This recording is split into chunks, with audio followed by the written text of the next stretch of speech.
Today is August the 4th. What does the Lord's Supper mean? Let's find out together as we study the Gospels.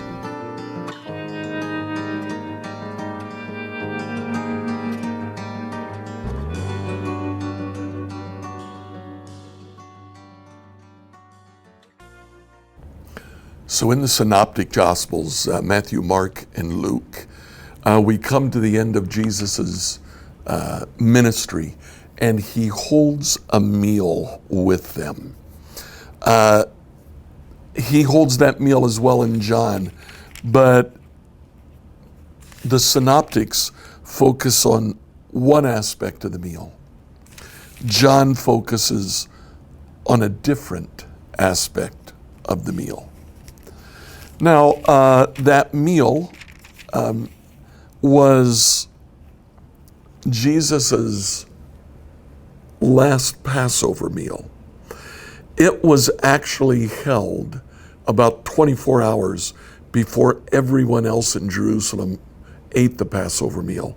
Because of that, it had no lamb, which was the central focus of the Passover meal.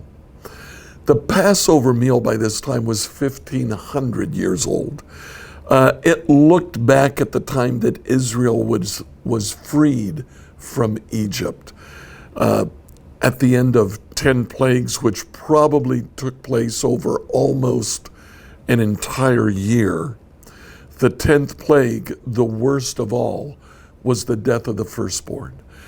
The angel of destruction passed through all of Egypt and killed the firstborn, unless the family had sacrificed a lamb and put the lamb's blood on the doorposts of the house that they were in. They were inside eating a meal that was very different from any other meal. It was primarily lamb. They didn't save any of it. They were to consume all of it. So, judging on the size of the lamb, some families would invite other families to their home so that together they could consume it all. They ate that meal not relaxed and in casual clothes. They put on traveling clothes. They put on their shoes. They held their staff in their hand while they ate it. They were packed to travel. Their suitcases were at the door. Every year after that, they would sacrifice a lamb and look back. At the Lord's Supper, Jesus changes all of that. He takes the Passover meal.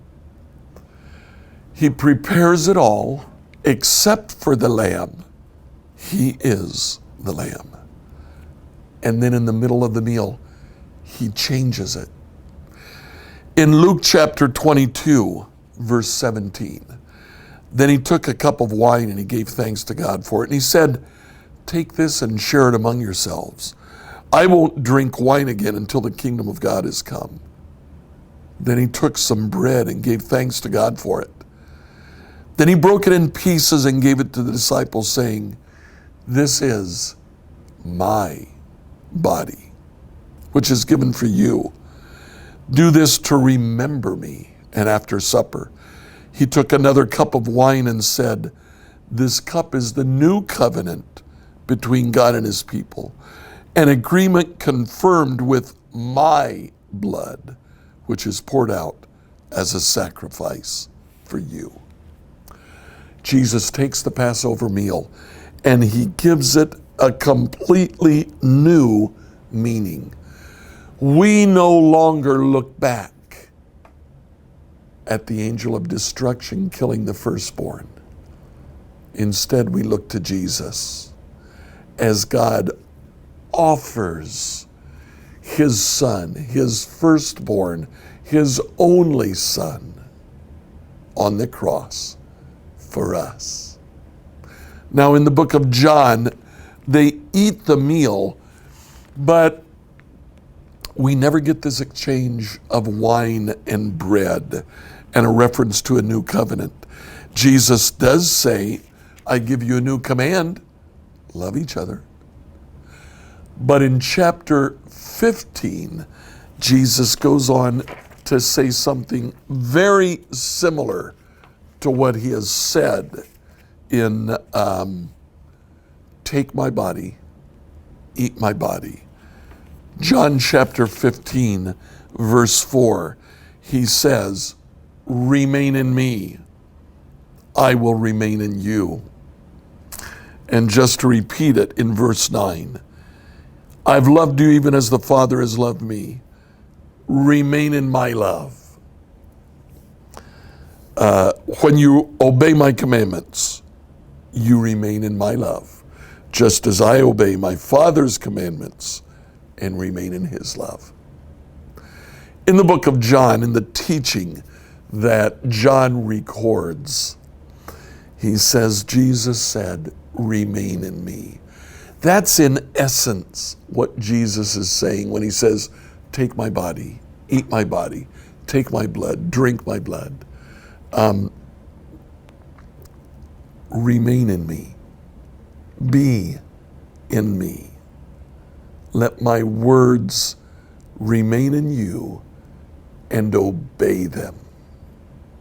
So today, do you connect with Jesus on a regular basis? Take time right now and connect with him. Like, follow, and subscribe to this devotional on whatever platform you use to listen to it. Email your questions to us at questions@becomehope.com. Tomorrow, we'll address the question, is Jesus God?